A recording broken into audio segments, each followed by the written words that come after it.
ধুলো, ধোঁয়া, ননস্টপ হংকিং আর রোজের বোরিং জীবনে যখন প্রাণ ওষ্ঠাগত, তখন মনে হয় দৌড়ে পালিয়ে যাই সব ছেড়ে হিমালয়ের কোলে।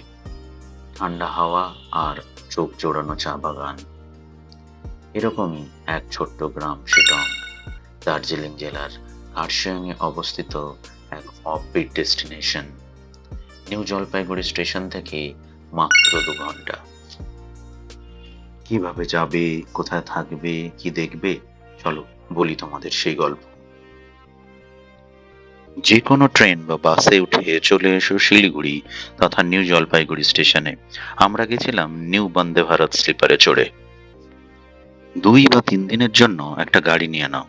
ছোট গাড়ি পার ডে 3,000 টাকা, আর বড় গাড়ি 3,500 টাকা পড়বে। আমাদের ড্রাইভার ভাই সিদ্ধার্থের নাম্বার স্ক্রিনে দেওয়া থাকলো। যে কোনো একটা ভালো স্ট্যান্ডার্ড হোমস্টেতে থাকতে পারো। পূর্বে পার ডে পার হেড 1200 থেকে 1700 টাকা পর্যন্ত, depending on the season.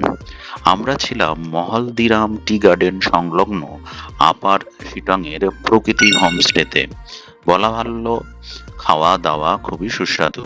Booking এর নাম্বার স্ক্রিনে দেওয়া থাকলো। এখানে রুম থেকেই কাঞ্চনজঙ্ঘা, টি গার্ডেন, অন্যান্য বন্য জীবজন্তু দেখা যায়।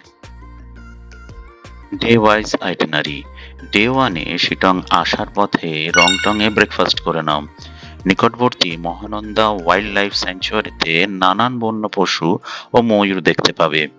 যেতে যেতে এর পরে এসে থামো শিবখোলাতে। এখানে একটি সুন্দর মন্দির, ছোট ওয়াটারফল আর 2 খরস্রোতা নদীর মিলনস্থলে ক্যান্টিলিভার ব্রিজ দেখে নাও। প্রতিমধ্যে প্রচুর চা বাগান পড়বে, যা 2 চোখ ভরে এনজয় করো। হোমস্টেতে এসে লাঞ্চ করে রেস্ট করো। দ্বিতীয় দিনে বেরিয়ে পড়ো সাইট সিইং এ। প্রথমে দেখে নাও 350 বছরের পুরনো Sittong monastery, I love Sittong point, দেখে নাও পাইন ফরেস্ট, হনুমান স্ট্যাচু, তৎসংলগ্ন অরেঞ্জ গার্ডেন, যোগীঘাট, মংপুতে Rabindra Bhavan, Ahaldara view point, Mahaldiram tea garden. তৃতীয় দিনে চলে এসো ডাউহিল ফরেস্ট, চিমনি ভিলেজ, বাবুড়া ফরেস্ট। এগুলো দেখে নেমে এসো শিলিগুড়িতে।